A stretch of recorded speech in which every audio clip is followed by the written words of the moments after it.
Good morning again, everyone. Welcome. Just leaving the radio station, head home. And got a new podcast coming today, so I gotta upload that, edit that, upload that. So keep an eye out. My podcast will go live here on YouTube at 6 tonight, so make sure you check that out. Hey, guys. Welcome.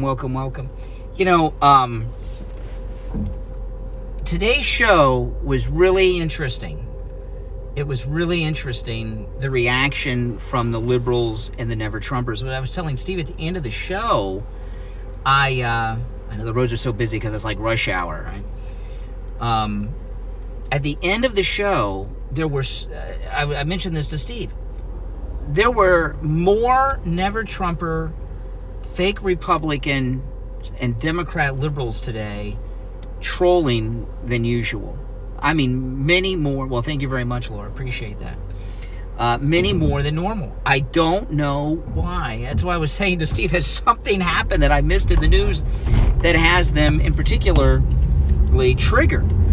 And I think Steve hit right on the head with that. I think the liberals, the Democrats, and the never-Trumpers, I think as big of a deal as it is, I didn't think it was a triggering event. What I had in my thumbnail for the radio show this morning, that Trump's raised $100 million, even though it's $102 million, but I thought $100 million was a more solid number to put in there. I think that has really freaked them out. I think they're really in a panic over that they know that Trump is running the party, and there's not much they can do about it. And the fact that he was able to raise all that money, and he's still raising money, right? He's still raising money. I think that really has them like, oh my goodness, all this. I mean,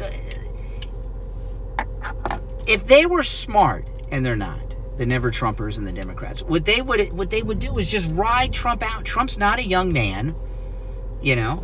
He's only got a limited window. Ride out the Trump wave.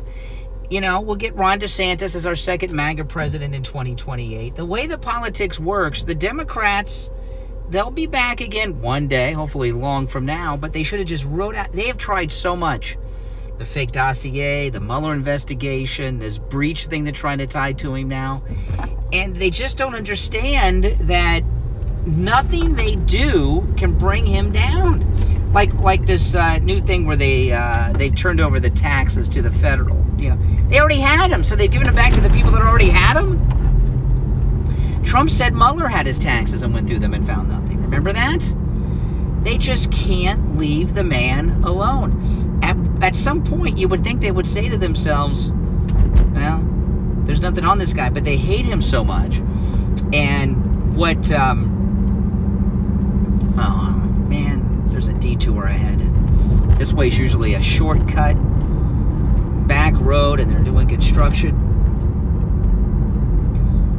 Looks like I'm going to have to take a detour. Great. Should have taken the not shortcut route. But that fundraising amount has them in a panic, and they're saying, I can't believe all this work we do against him, and it's still we can't bring him down. They just don't get it. They don't get it, you know, and they'll never get it if they don't get it by now. I mean, think about this. They've been going after him for 6 years with crap. 6 years. And no matter what they do, he's stronger at the end of the day. They make him stronger. They make him stronger. They make him a victim. They'll never understand it. And they'll never understand us. You know, there's clips I was playing today of, they're talking about him being a cult leader, Jip Jodes. They really believe that. What, are liberal Democrats the only ones allowed to have a leader that's loved? You know, there has been, I know a lot of people. Ronald Reagan, you know, was beloved, but not like Trump. Not like Trump. You know, when Ronald Reagan left office in '88, like they do with Trump, they just don't get it.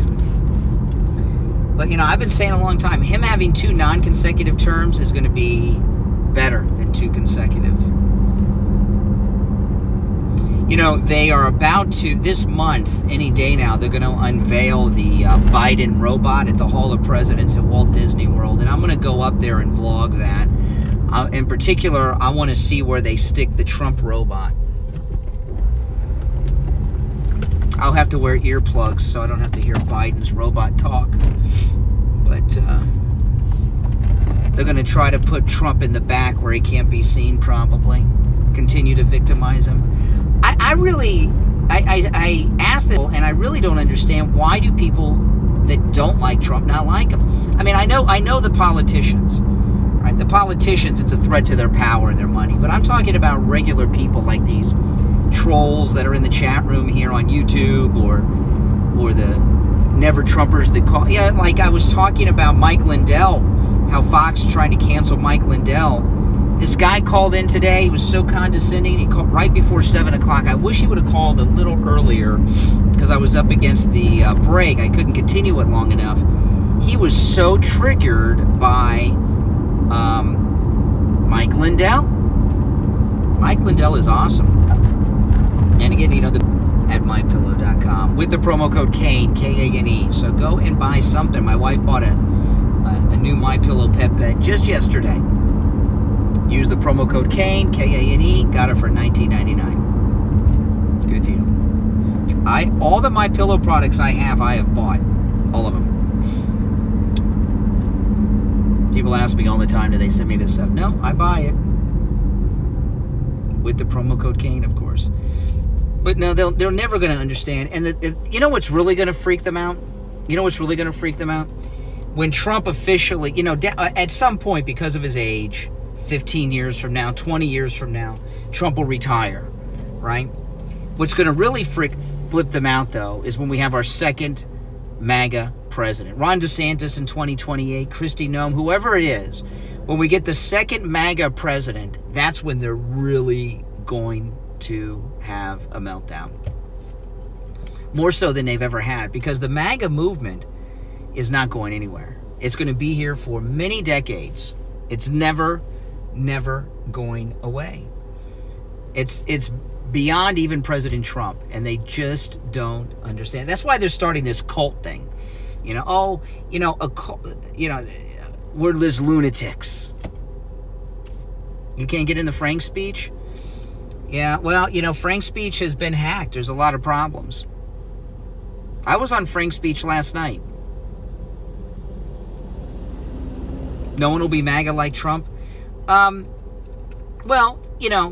one was like George Washington either, and there was no one like Abraham Lincoln. I mean, there are every century someone comes along, and no one's like them, but a lot of people can carry the torch and carry on their movement. You look at George Washington. He could have been president for life. And he walked away after his second term. He didn't have to do that. But he did. Walked away from the army.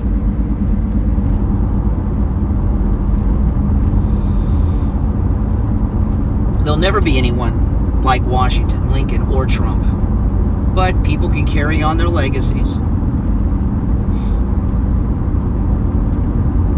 The second MAGA president. I hope it's Ron DeSantis. Because, me being in Florida, I know I'm biased towards Ron DeSantis, but we have the greatest governor ever. With Ron DeSantis, he's, these schools that are coming in with mask mandates, he's telling them they're going to lose their state education funding for their school system if they require masks, if masks aren't optional. And he means it. He doesn't make idle threats. So Ron DeSantis, he will do it. But he's going to be challenged on that. One of these school districts, they're going to require it, and they're going to go up against Ron DeSantis. Like, what's he going to be able to do to us? He'll do it. In fact, he wouldn't have made the threat if he already had not implemented the plan he would have to order to make that a reality. Ron DeSantis is a lot like Trump.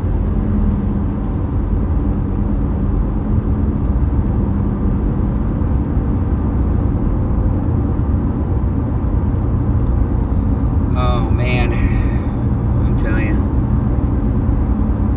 One of those days.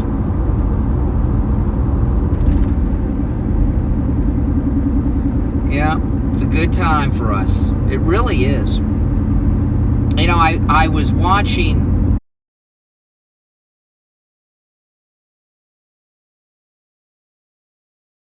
And we're talking about him all the time. Thanks, everyone, though, for supporting. I do appreciate all of your support. If you're new here, make sure you subscribe. Subscribe to the channel. Click that notification bell. I got a new podcast that's going to be online here on YouTube at 6 o'clock Eastern Time today. And it's a pretty good one with my wife, Kathy. So make sure you have got that notification bell clicked. Okay, I got a red light. Take a look at the chat while I'm at the red light.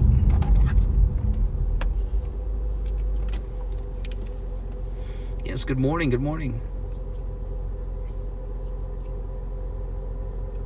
How old my dog is, because we got her at the pound, but we think she's about 13, 14. She still acts like a puppy, my dog.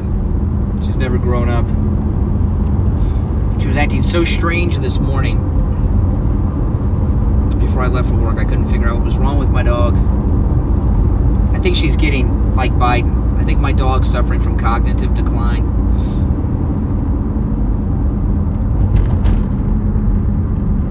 It's a beautiful day, though, in Florida. And you guys can see the sky behind me. It is beautiful. I know. I try to tell my wife this is going to be our last dog. We've got one dog and one cat left. And they're both old. Not from the getting text messages. We got her from the pound. And here in South Florida, the area we live, there's a lot of retirees that live here. And if you go to our local dog pound, our local humane society, you get you get there at the right day. You can get beautiful dogs because these old people, they die, and their kids and grandkids come to town, and they want the condo, they want the house, they want the money, they want everything inside the house, they want the furniture, anything of value, the knickknacks, but they don't want the dogs. So they take the dogs to the Humane Society, and our dog Nina is a wired hair pointer griffin, which is a very rare breed. And I remember when I brought her home from the pound, she got on my lap to look out the window here. So I knew she belonged to some old lady who was driving around town with her on her lap everywhere. But it's so sad. We get all our dogs and cats from the Humane Society dog pound. You know, poor dogs. I would take them all if I could. I almost went down and got a new dog the other day, but our dog is so old. I hate to bring another dog into the house with an older dog, because sometimes when you bring in a young dog and you've got an older dog, the old dog gets depressed. And I've had so many people tell me over the years, they got a new dog and their old dog got so depressed they died. You know? So even though I told Kathy this will be our last dog, I know we'll get another one when she goes. Yeah. Oh, man.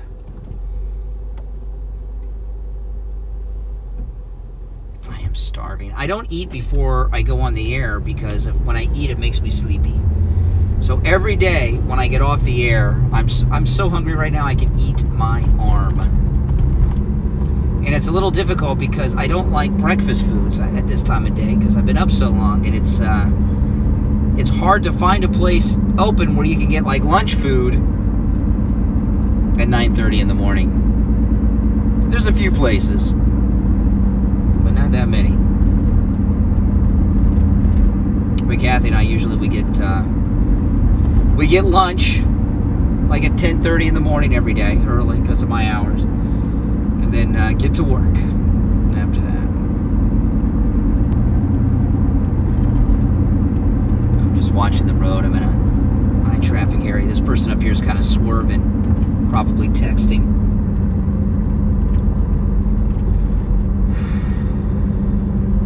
Person here in front of me is swerving all over the road, driving in the bike lane. Oh my goodness. Oh, they got out of the bike lane just in time because there's somebody in the bike lane on their bike. Watch the road, stop texting. Oh my goodness, thank the Lord that they got over in time. Yep. Lady next to me swerving all over the road is texting.